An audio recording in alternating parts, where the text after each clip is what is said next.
Good morning, student. This is Nandita Singh from Lokmanya Tilak School. I am going to explain you chapter 4 of computer. The chapter name is More on Microsoft Word 2016.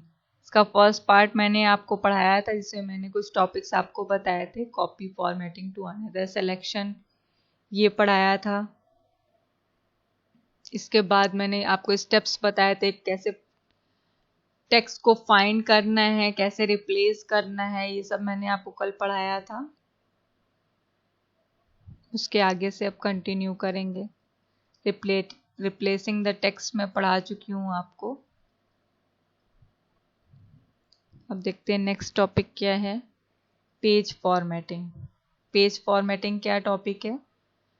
Creating header and footer. Header और footer क्या होता है? जब हम page के head पर देखते हैं तो वहां पर एक पॉइंट लिखा होता है, नंबरिंग होती है, या उसका एक ऑप्शन होता है कुछ ऊपर डालने के लिए, टॉपिक टाइटल डालने के लिए.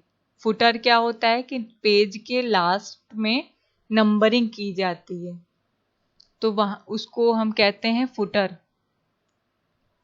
हेडर फुटर क्या होता है? Header and footer is used to place some information on the top and at the bottom of every page respectively.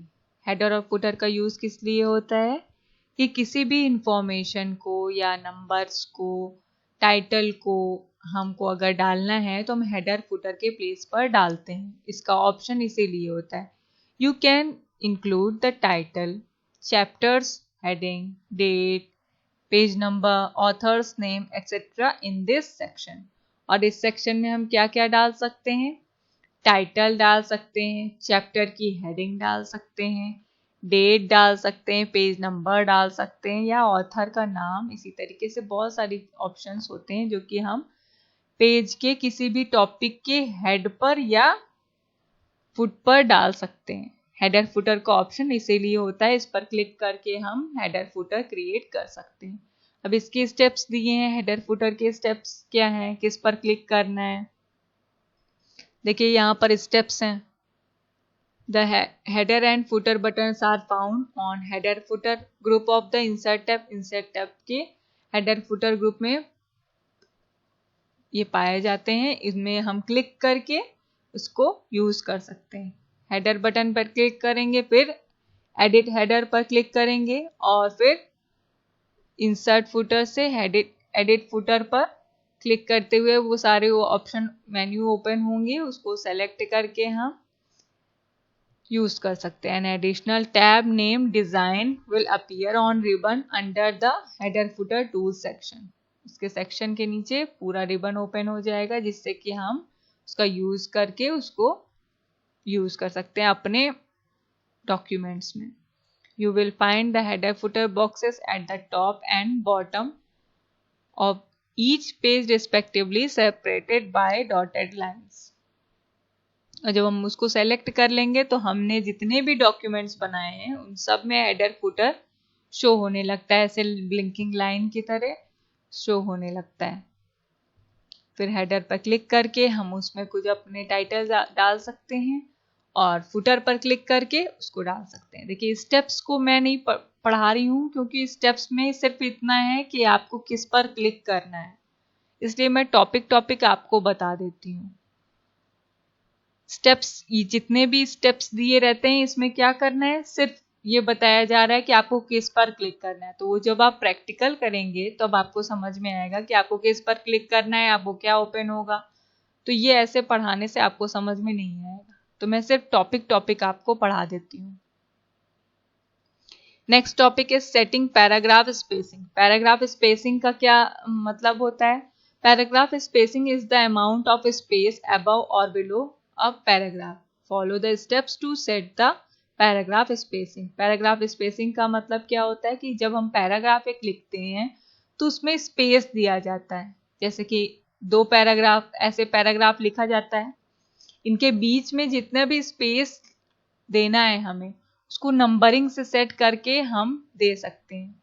उससे पता चलता है, जैसे कि हमने 4 दिया या 2 इंच दिया, तो उससे क्या होता है कि वो कम या ज्यादा हो सकता है. जैसे कि ये पैराग्राफ है, लिखा हुआ है यहाँ पर। अब इनके बीच में जो स्पेस है इसको देने के लिए पैराग्राफ स्पेसिंग का यूज किया जाता है। इसमें भी देखिए स्टेप्स हैं। स्टेप्स आप जब अगर आपके पास कंप्यूटर है या लैपटॉप है तो आप MS वर्ड ओपन करके इसका यूज कर सकते हैं। प्रैक्टिकली आपको समझ में आ जाएगा कि आपको किस पर क्लिक करना है, कौन सा डायलॉग बॉक्स ओपन होगा, फिर किस पर क्लिक करना है। तो मैं आपको टॉपिक पढ़ा देती हूँ। To set more precise spacing measurement, click on line and paragraph spacing button in the paragraph group under the home tab. Line spacing option, अगर हमें अच्छे से मेजरिंग करनी है पैराग्राफ की तो लाइन एंड पैराग्राफ स्पेसिंग का यूज करेंगे, जिससे कि ये आपके टैब में ऊपर दिया होता है। इससे भी हम डायरेक्ट सेलेक्ट करके पैराग्राफ में स्पेसिंग कर सकते हैं। नेक्स्ट है चेंजिंग लाइन स्पेसिंग।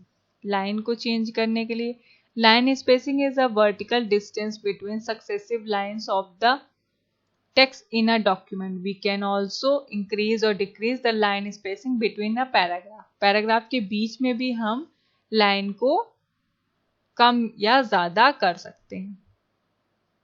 वर्टिकली हम उसको कम या ज्यादा कर सकते हैं। Line spacing is a vertical distance between successive lines. सबसे पहले की जो लाइन्स होती हैं उनको हम कम ज्यादा कर सकते हैं, इसका यूज इसीलिए होता है। नेक्स्ट टॉपिक है आपका इंसर्टिंग। इसके भी देखिए स्टेप्स दिए हैं, इस स्टेप को फॉलो करके आप इसका यूज कर सकते हैं। नेक्स्ट है inserting column and column break. Column और कॉलम ब्रेक क्या होता है? When you type in Word document, by default the text is displayed in a single column style or in a paragraph style. If you wish to format the document in a newspaper style, i.e. column style, Word 2016 enables you to create a document in 2 or more columns. जैसे कि paragraph होता है जब हम लिखते हैं तो क्या होता है, अब जैसे ये बुक में दिया है, इस लाइन से लेकर के इस लाइन तक जितनी भी टाइपिंग है, जितने भी टेक्स्ट लिखे हैं वो पूरे इस लाइन से इस लाइन तक लिखे हैं, है ना। तो inserting column and column break का यूज, इस ऑप्शन का यूज कहाँ पर होता है कि जैसे कि न्यूज़पेपर आप सब पढ़ते हैं तो आप देखते हैं कि इस तरीके से कॉलम में लिखा होता है, फिर बगल में इमेज होती है, फिर कॉलम में ऐसे लिखा होता है। तो यहाँ पर यही बताया जा रहा है अगर हमें ऐसे कॉलम कॉलम करके लिखना है तो इस ऑप्शन का यूज हम करके उस तरीके से न्यूज़पेपर वे में लिख सकते हैं, टाइप कर सकते हैं कुछ भी। तो उससे क्या होगा कि डिफरेंट वे में टाइप होने लगता है। Using column button. Column button का यूज करके कैसे करेंगे? The easiest way to create a multiple column document is to use the columns button and on the layout tab in the page setup group. Page setup group से लेकर के layout tab में जब हम click करेंगे तो column button पर click करके देखिए यहाँ पर इमेज भी दिया है, इस पर क्लिक करके हम इस ऑप्शन का यूज कर सकते हैं। इसके लिए भी स्टेप्स दिए हैं, इस स्टेप्स को फॉलो करके हम उसको कर सकते हैं। Inserting column break.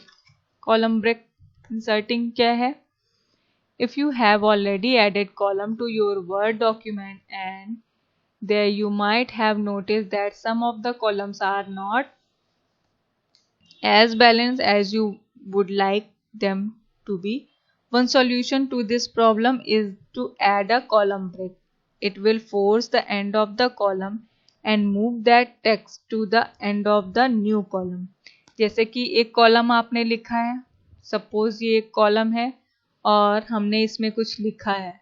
अगर हम चाहते हैं कि ये यहाँ से ब्रेक हो करके बाकी का सारा जो लिखा है टेक्स्ट है वो दूसरे कॉलम में चले जाए तो इंसर्टिंग कॉलम ब्रेक का यूज इसलिए किया जाता है।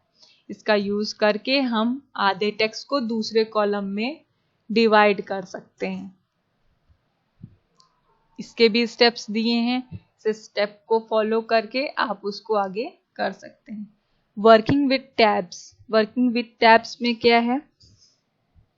The most common way to indent the text is to use the tab key. The most common way to indent the text को इंडेंट करने के लिए, अच्छे से उसको मैनेज करने के लिए टैब की का यूज किया जाता है। It is use to move the cursor at certain spaces in a document. इसका यूज किया जाता है कर्सर को।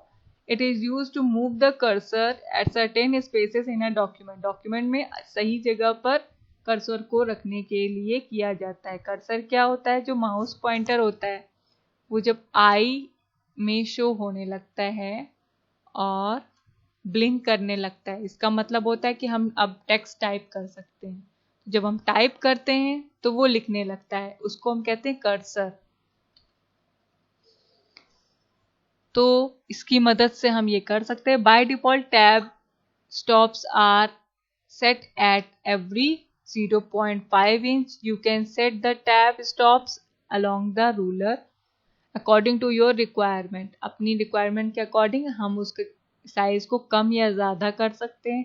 When you press the tab key, the cursor automatically jump to the next tab। जो हम टैब की पर प्रेस करेंगे तो दोबारा से क्या होता है कि कर्सर नेक्स्ट टैब पर चला जाता है। Tab can also create using leaders lines. Leader insert dots dashes in the space leading up to the tab stop. और इनकी मदद से हम बहुत सारे डैशेस डॉट्स का भी यूज कर सकते हैं अपने टेक्स्ट में। इसके भी कुछ स्टेप्स दिए हैं, इसको फॉलो करके हम ये कर सकते हैं। कंप्यूटर में जितनी भी चीज़ें हैं वो जब तक आप प्रैक्टिकली नहीं करोगे, क्योंकि इसमें सिर्फ प्रैक्टिकल के बारे में दिया है, इसलिए मैं थोड़ा थोड़ा सा एक्सप्लेन कर रही हूँ, जिससे कि आप जब प्रैक्टिकल करोगे तो स्टेप्स को फॉलो करके आप उसको कर सकते हो। देखिए यहाँ पर MS ऑफिस का पूरा इमेज दिया हुआ है। इसमें क्या होता है कि कई सारे टैब्स होते हैं। देखिए home tab, insert tab, design, layout, reference, mailing, review, view, ये सारे टैब्स होते हैं और इनके नीचे ये सारे ऑप्शंस होते हैं। ये सारे ऑप्शन का यूज करके किसी भी टेक्स्ट क्या होता है? जो भी हम लिखते हैं, टेक्स्ट को अगर हमें बोल्ड करना है, मीन्स मोटा करना है, तो बी पर क्लिक करते हैं। इटैलिक यानी तिरछा डिजाइनिंग में करना है तो आई पर क्लिक करते हैं। अंडरलाइन करना है तो यू पर क्लिक करते हैं। उसी टेक्स्ट को अगर हमें कलर करना है तो इन दोनों का यूज करते हैं। एक टेक्स्ट को कलर करता है, एक बैकग्राउंड को कलर करता है। इसी तरीके से बहुत सारे ऑप्शंस होते हैं इसमें। देखिए ये दिया है, ये जो नंबरिंग है, हम जब इसको सेलेक्ट कर लेते हैं, जब हम लिखते रहते हैं तो वो पॉइंट में आने लगता है, 1 2 3 4 ऐसे। तो यही सारे ऑप्शन हैं। जब आप प्रैक्टिकली करोगे तब आपको समझ में आएगा। इंडेंटिंग टेक्स्ट में क्या है? Indentation determines the amount of spacing between the text and the page margin. दो टेक्स्ट, जैसे कि दो टेक्स्ट लिखे हैं, ये यहाँ पर लिखा है, सपोज यहाँ लिखा है इंडेंट और ये टेक्स्ट लिखा है, इन दोनों के बीच में का जो स्पेस होता है उसको भी हम सेट कर सकते हैं अपनी नीड के अकॉर्डिंग। उसी के लिए इंडेंटिंग टेक्स्ट का यूज किया जाता है। दो टेक्स्ट के बीच में या स्पेस देने के लिए या मार्जिन को स्पेस देने के लिए यूज किया जाता है। Indenting basically drawers the readers attention. Indentation features is पूरा रुक गया है। क्या बोलिए? मैम मेरे तो इसमें बेसिकली क्या होता है कि indenting basically drawers the readers attention. जब हम कोई भी टेक्स्ट पढ़ते हैं तो इंडेंट क्या होता है? अटेंशन को सीक करता है, हमारा ध्यान बटाता है। Indentation feature is use to move the complete paragraph और the first line of the paragraph to specific position from the left and right margin. इससे क्या होता है कि हम अलग अलग पैराग्राफ को अलग अलग तरीके से लिख सकते हैं। देखिए यहाँ जैसे पिक्चर दिया है, इसमें क्या है, इस पैराग्राफ को अलग से अटेंशन देने के लिए क्या किया गया है, इसका मार्जिन ही चेंज कर दिया गया है। मीन्स एक यहाँ से शुरू हो रहा है, एक यहाँ से शुरू हो रहा है, फिर नेक्स्ट यहाँ से शुरू हो सकता है, फिर नेक्स्ट यहाँ से शुरू हो सकता है। तो क्या पता चलेगा कि इन दोनों के अलग अलग टॉपिक्स हैं, जैसे कि बुक में आपको दिया रहता है अलग अलग टॉपिक्स हैं, इनको अलग अलग मार्जिन के साथ हम अगर लिखेंगे तो क्या पता चलेगा कि हाईलाइट होते हैं और हम इनको आसानी से पढ़ सकते हैं। ये जितनी कलरिंग वगैरह होता है इन सब का ऑप्शन होता है एमएस ऑफिस में, जो कि आप इसका यूज कर सकते हैं। इसी के ऑप्शन है कि मार्जिन को कैसे, इंडेंट को कैसे सेट करेंगे आप, उसकी नंबरिंग कैसे करेंगे, ये सारे स्टेप्स हैं, इसको फॉलो करके किया जा सकता है। चलिए आज यहीं तक पढ़ाऊंगी, कल इसके आगे से कंटिन्यू करेंगे। Good day.